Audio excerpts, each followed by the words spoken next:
ang paglantaw, kag pagtinlo sang patay nga lawas ni Ginoong Hesukristo. Sadto nga kaagahon, puno sang pagkawalay kabalaka sa kadamay, subong kasubo sang lulubngan, ang kalinong, kahadlok, kag wala sang pagidait, amo ang galungtan.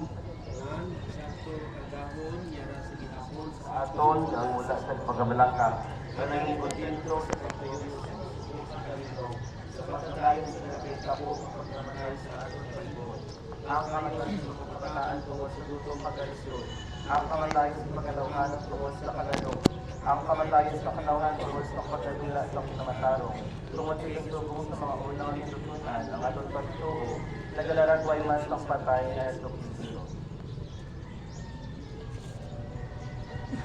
Sadto nga kaagahon, napuno sa mga tiningala nga buhat sang Dios. Kay wala nila libat siya ang ila na saksihan, ang bukas na lulubngan na wala dito ang patay nga lawas ni Kristo.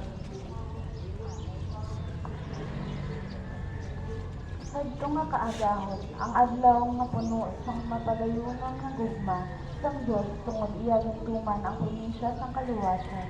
Kay iya pakita nga siya ang Dios sa mga bumi. Dira kay Jesucristo kung daw niya ang kamatayan sa lulubngan. Sa mga kaon sa adlaw yara nga po nakauyaw sa pagkalis sa Dios. Kasubong sa mga titutunan kita nawan-as ng katakos sa pagtuo ng Dios. Magatuman ang iyong mga kasaad at mag-apit sa aton batok sa gananya kalaingan at kamatayon. Sadto nga kaagahon, kini nga adlaw, nga puno sang hangkat sang pagtulunan sa mga tututunan na hindi kalibagan nga pinataon ng Diyos sa mga patay kag lulubngan. Sadto nga kaagahon, kini nga adlaw, puno sang paglaom sa pagsunod sa nabanhaw nga Ginoo, halin sa Galilea, tubtub sa tanan nga bahin sang kalibutan. Sadto nga kaagahon, sini nga adlaw, nagapahanumdum sa aton sa padayon nga hangkat sang pagsikway sa gahom sang kamatayon. Pagpadayon nga pagbantala sang pagkabanhaw ni Jesucristo. Kita karon sa sini nga aga, padayon ni ginahangkat sang aton Ginoo, nga sa aton pangitaon sa sugataon, kasubong sa isa ka bukid nga Dios, dira sa kabuhig sa mga katawhan sa bisig sa tawo. Kita karon sini nga aga ginatuan sa nabanhaw nga Ginoong Hesukristo, nga ibantalang iya pagkabanhaw sa bilog na kanito.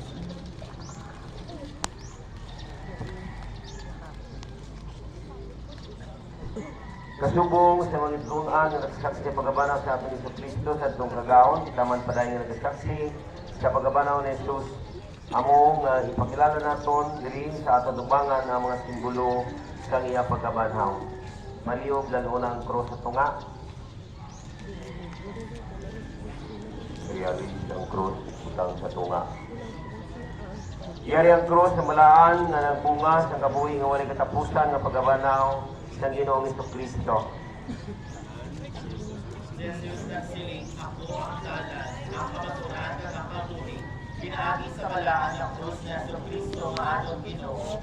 Maglakad kita sa iya nga amo ang kalay. Magkalapit kita sa iya nga amo ang tuburan sa kamaturan. Sa nandong sining nga krus, makabatsya kita sa kabuhi nga walay katapusan. Sa pagkabanhaw ni Jesucristo nga atong Ginoo. Amen. Pascal Candol. Yari kanilang tanda sa pagdaog sa pagkabanhaw, nagatas sa kapawa ang pagkabanhaw ang kalibutan. Si Jesus nagsiling, ako ang kapawa, ang kasalan, ang ganahan. Pinaagi sining kalangan ng kanila kasway. Magsilak sa aton ang kasalan sa gahos ng pagkamaayo at pagkamataro. Ang kusog ng pagigugma at pag-iusa, mabungas ang iyang pagkabanhaw. Agod lutuson ang kanulong, ang pagkadayaw ng Diyos na kanyang.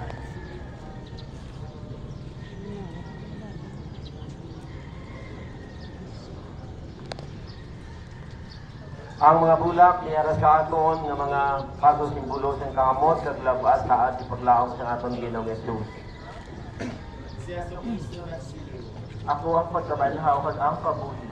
Paagi sa katahong sini nga mga bulak, mamatsagan naton ang kahimayaan sa kabuhi. Ang kahamot sa paglaom, kaupod ni Jesucristo. Magapabantog sa aton agos padayunon sa matag adlaw. Ang pagbago kag pagtubo padulong sa pagkahamtong. Dira kay Kristo sa katumanan sa iya ginhad.